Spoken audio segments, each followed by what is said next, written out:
In the previous video, we had spoken all about addition reactions. In this one, we're going to be talking about polymerization. So if you remember, polymers are compounds which are made of long chains and they consist of a repeating unit called a monomer. So ethine, under very specific conditions, will undergo linear polymerization and it gives us polyacetylene or polythene, which is the polymer which is formed. The monomer of this particular polymer is CH double bond, CH single bond, CH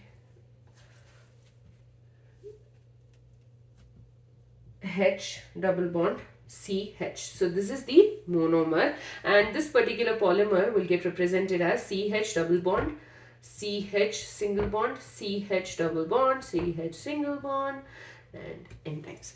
So these are pretty useful, and the reason and at very specific conditions, this particular polymer actually has the ability to conduct electricity.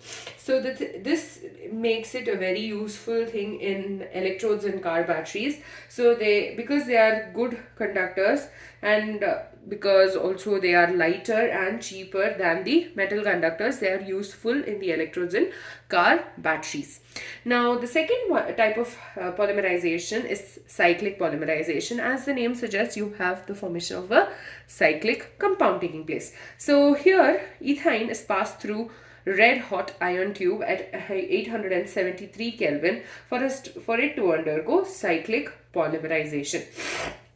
So let's just arrange the ethine molecule. So CH triple bond CH, okay, CH triple bond CH, and CH triple bond CH. Now what will happen is each of these bonds is going to shift, okay, and in the presence of red hot iron tube at 873 Kelvin is going to be the temperature. So this bond will shift this way, right? This bond shifts this way and this bond will shift here for us to get a very beautiful compound called benzene. And benzene is almost synonymous with chemistry, organic chemistry, or this can also be represented as a circle in between. So cyclic polymerization is actually the best route for the synthesis of an aromatic compound from a aliphatic compound. And aromatic compounds are the ones which they have certain conditions that I told you I'll tell in the later point of this chapter. So the use of benzene is because it's quite useful because almost all the dyes, the drugs, and a large number of organic compounds which are useful for us in our day-to-day life they consist of this benzene ring. I'm not saying they consist of benzene. Benzene is actually highly carcinogenic in nature, so we do not prefer that. But the benzene ring is actually present in a number of organic compounds that are present around us. You can actually look up. Take your shampoos or soaps, or even fragrances, dyes, colors.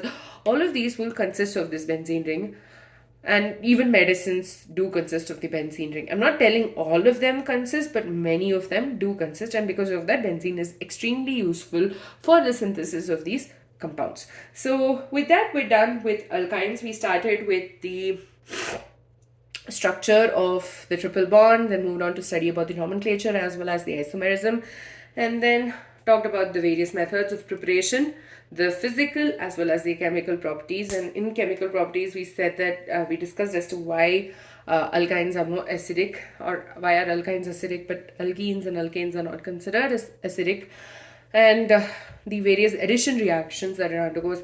We finished it with learning about the various polymerization reactions that alkynes undergo. With that, we're done with alkynes. In the next video, we will be talking about aromatic hydrocarbons, and yeah, so do check it out.